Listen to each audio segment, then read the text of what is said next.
They don't look too happy, do they? Anyway, protests erupting in Pakistan after President Trump tweets that the U.S. is going to withhold hundreds of millions of dollars in military aid to Pakistan, saying that we're pouring good money after bad, and it stops with him. Kentucky Senator Rand Paul actually just got off the phone with President Trump. Of course, the senator is a member of that key Foreign Relations Committee. Of course, he wields tremendous influence on Capitol Hill. Senator, good to see you. Good to see you, Neil. Thanks for having me. This issue and this money, why now, Senator? You just got off the phone with the president. Why now? You know, I think most Americans would support the president on this. I mean, we don't like to see our money going to countries that burn our flag. In Pakistan, they incarcerate Christians. There's a Christian, Asia Bibi, has been on death row for 5 years. They put Dr. Shakil Afridi in jail for 33 years. He's the guy that helped us get bin Laden. They seemed to look the other way when bin Laden was there for over a decade. So, yeah, I think Americans agree with the president. We ought to quit sending good money after bad. And what I discussed with the president is I have an idea for using some of that money here at home. We got bridges, we've got roads that need repair. Why don't we keep that money at home and let's put it into rebuilding our infrastructure here at home? Do you know, well, first of all, on that, what did he say to that idea?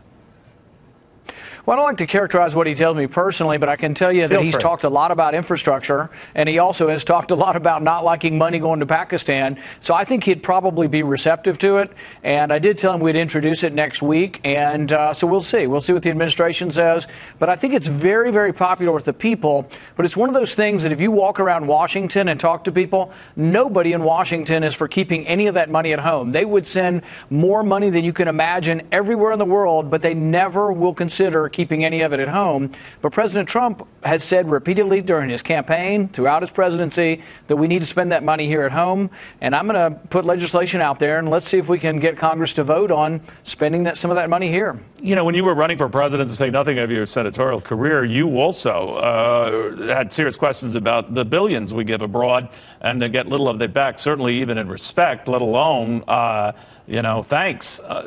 Do we have to do a wholesale sort of step back from foreign aid in general, that Pakistan might be the tipping point? Yeah, I think at the very least, if you're giving people money, they ought to be your friend and they ought to behave and they ought to be your ally. There are some people who question whether Pakistani intelligence actually cooperates with a Haqqani network that actually kills our soldiers across the border in Afghanistan. So, yeah, I think there ought to be conditions to it. We also shouldn't give money to countries, one, that have mass protests burning our flag and where the government itself condones putting Christians in jail for gossip. Basically, someone said that this woman said something bad about Islam, and she denies it, and she happens to be a Christian, and they've had her in jail now for 8 years. Her name's Asia Bibi. There's no reason in the world we should give them 1 penny when they put Christians in jail or when they put people in jail that helped us to get bin Laden. That makes me think that they really don't care about being our ally. I'd like to switch gears, Senator, if you don't mind, on Orrin Hatch indicating that he's stepping down. Talk is that Mitt Romney, the former presidential candidate, might run for that seat. What do you think?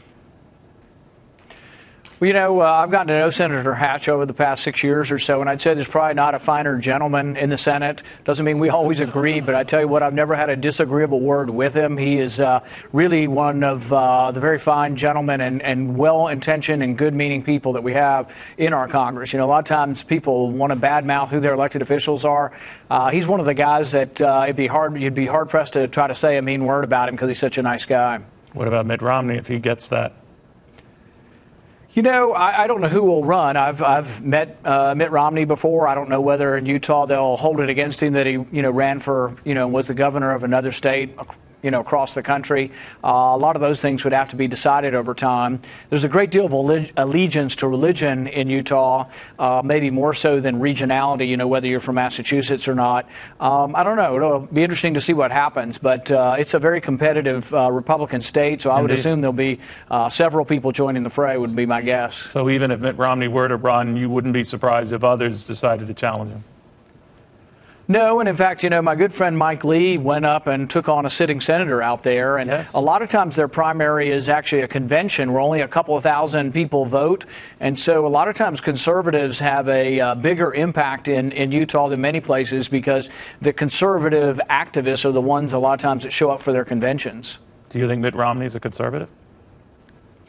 Well, I think that, there were people who said that, Obamacare was based on Romney Care in Massachusetts.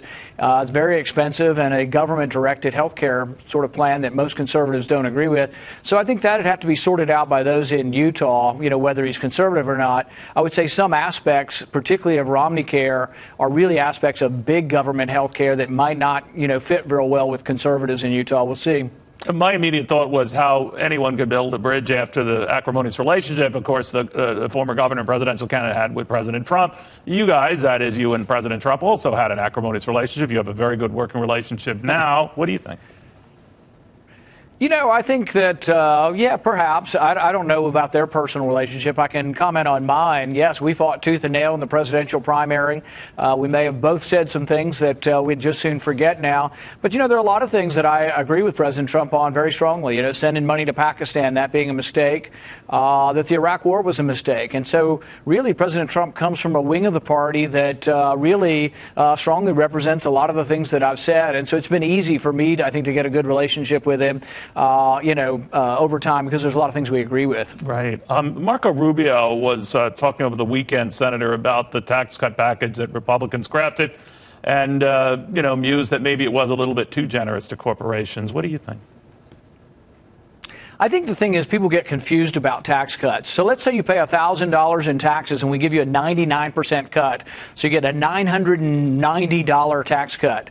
But let's say you pay $1 million in taxes and you get a 1% cut, and it's a $10,000 tax cut. We all go crazy saying, oh, the guy who paid $1 million or the corporation paid $1 million is getting $10,000 and the poor person's only getting $990. But they got a 99% tax cut. So a lot of this stuff is demagoguery.